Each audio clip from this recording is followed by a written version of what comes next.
What does corrector do? So ಅಂದರೆ corrector ಏನು ಕೆಲಸ ಮಾಡ್ತಾರೆ, ಅವ್ರ ಕೆಲಸ ಏನಂತ ಕೇಳ್ತಾರೆ. ನೋಡಿ, ಭಾಳ ಜನರಿಗೆ ಏನು ಫನ್ನಿ ಅಂದರೆ ಕಿರೋಪ್ರಾಕ್ಟರ್ ಅಂತ ಕರೀತಾರೆ.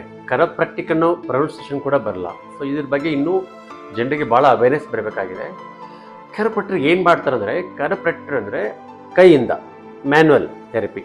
ಓಕೆ, ಸೊ ಕರಪ್ರಾಕ್ಟರು ನಿಮ್ಮ ಭಾಳಷ್ಟು ರೋಗಗಳನ್ನು ವಾಸಿ ಮಾಡ್ಬೋದು. ಫಾರ್ ಎಕ್ಸಾಂಪಲ್, ನಿಮಗೆ ಬೆನ್ನು ನೋವು, ಕತ್ತು ನೋವು, ಸ್ನಾಯು ಸೆಳೆತ, ಮಂಡಿ ನೋವು ಅಥವಾ ಮೊಣಕಾಲ ನೋವು, ಅಥವಾ ನಿಮಗೆ ಹೊಟ್ಟೆ ಉಬ್ಬರ ಬರೋದು, ಪಚನಕ್ರಿಯೆಯಲ್ಲಿ ತೊಂದರೆ ಇರುತ್ತೆ, ಸರಿಯಾಗಿ ಉಸಿರಾಡೋಕ್ಕಾಗಲ್ಲ, ನಿದ್ದೆ ಬರಲ್ಲ, ಮತ್ತು ನಿಮಗೆ ಜಾಸ್ತಿ ಕುತ್ಕೊಳ್ಳೋಕ್ಕಾಗಲ್ಲ, ಜಾಸ್ತಿ ಮುಂದೆ ಬಾಗಿದರೆ ನೋವು ಬರುತ್ತೆ, ಮತ್ತು ಅರ್ಧ ತಲೆನೋವು ಬರೋದು, ಕಣ್ಣು ಡ್ರೈ ಆಗೋದು, ಕಣ್ಣಲ್ಲಿ ನೋವು ಬರೋದು, ಮೂಗು ಕಟ್ಟೋದು, ಕಿವಿಯಲ್ಲಿ ಗುಯಿಯಿಂದ ಸೌಂಡ್ ಬರೋದು, ಇವಕ್ಕೆಲ್ಲ ಕರಪ್ರಾಕ್ಟರ್ ತಮಗೆ ಚಿಕಿತ್ಸೆಯನ್ನು ಕೊಡ್ತಾರೆ ಯೂಸಿಂಗ್ ಬೈ ಹ್ಯಾಂಡ್ಸ್ ಅಥವಾ ಮಷಿನ್ಸ್ಗಳಿಂದ.